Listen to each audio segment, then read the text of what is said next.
কেউ যদি 10 বার সূরায়ে ইখলাস বা কুল হুয়াল্লাহ সূরা পাঠ করে, কয়বার? 10 বার, রাতে দিনে যে কোনো সময় 10 বার যদি কেউ কুল হুয়াল্লাহ সূরা পাঠ করে, আল্লাহ নবী সাল্লাল্লাহু আলাইহি সাল্লামের হাদিসে ওয়াদা রয়েছে, আল্লাহ তাআলা ওই ব্যক্তির জন্য জান্নাতে একটা বিশাল প্রাসাদ নির্মাণ করবে। দুনিয়ার কোনো প্রাসাদ না ভাই, পামজমারার প্রাসাদ না ভাই, এটা কোনো দুবাই বা পৃথিবীর কোনো গুরুত্বপূর্ণ জায়গার লোভনীয় কোনো আকর্ষণীয় কোনো জায়গার প্রাসাদ না ভাই, জান্নাতের প্রাসাদ। দুনিয়ার প্রাসাদ রেখে চলে যেতে হবে, জান্নাতের প্রাসাদ যে একবার পেয়ে যাবে অনন্ত অসীমকাল পর্যন্ত আর তার সেখান থেকে বের হতে হবে না, তার থেকে ছুটবে না। আল্লাহ আমাদের সবাইকে ফজিলত অর্জন করার তৌফিক দান করুন, আমিন। তাহলে সূরা ইখলাস 10 বার মাঝে মধ্যে পড়তে যদি আমরা চেষ্টা করি, পুরা সূরাটা একবার পড়তে 1 মিনিট সময় কিন্তু লাগে না। কুল হুয়াল্লাহু আহাদ আল্লাহুস সামাদ লাম ইয়ালিদ ওয়া লাম ইউলাদ ওয়া লাম ইয়াকুল লাহু কুফুয়ান আহাদ। কয় সেকেন্ড সময় লাগছে? 20 সেকেন্ড, 25 সেকেন্ড। আপনি চাইলে 1 মিনিটে 3 বার কুল হুয়াল্লাহ সূরা পড়তে পারেন, তার মানে 1 মিনিটে পুরো কোরআন খতম দেওয়ার সওয়াব আপনি লাভ করতে পারেন। তাহলে অবসর সময়গুলোতে আমরা মুখস্থ তো সবারই আছে, পড়ার চেষ্টা করব না ইনশাআল্লাহ। আল্লাহ আমাদের সবাইকে তৌফিক দান করুন।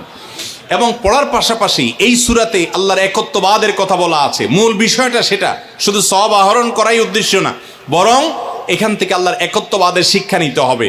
আল্লাহ একক, কুল হুয়াল্লাহু আহাদ, হে রাসূল বলে দিন তিনি আল্লাহ, তিনি একক, তার কোনো অংশীদার নাই, তার কোনো পার্টনার নাই, তিনি কারোর প্রয়োজন তার হয় না। আল্লাহুস সামাদ, তিনি কারোর মুখাপেক্ষী না, বরং সবাই তার মুখাপেক্ষী।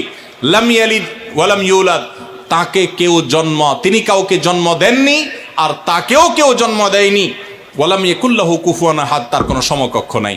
ভাইরা আমার, আমাদের সমাজে এক শ্রেণীর নাস্তিক আছে, বরং সকল নাস্তিক ইসলাম এবং মুসলমানদের প্রতি বিদ্বেষ লালন করে, তাদের বড় অংশ। এই নাস্তিকদের একটা কমন প্রশ্ন হলো, তারা বলে আল্লাহ যদি আমাদের সবার সৃষ্টিকর্তা হয় তো আল্লাহর সৃষ্টিকর্তা কে? নাউজুবিল্লাহ। এরকম একটা প্রশ্ন নাস্তিকরা করে। নবী সাল্লাল্লাহু আলাইহি সাল্লামকে কোন মুফাসসিরদের মতে এই প্রশ্নটাই করেছিল ইহুদিরা। কারা প্রশ্ন করেছিল? ইহুদিরা।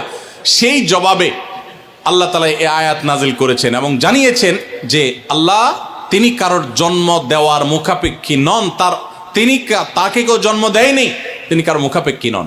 এখন প্রশ্ন হতে পারে, আচ্ছা আল্লাহ তাআলা তিনি আমাদের সৃষ্টি করলেন বুঝলাম, তাহলে আল্লাহকে কে সৃষ্টি করলো, যেটা নাস্তিকরা করেছে?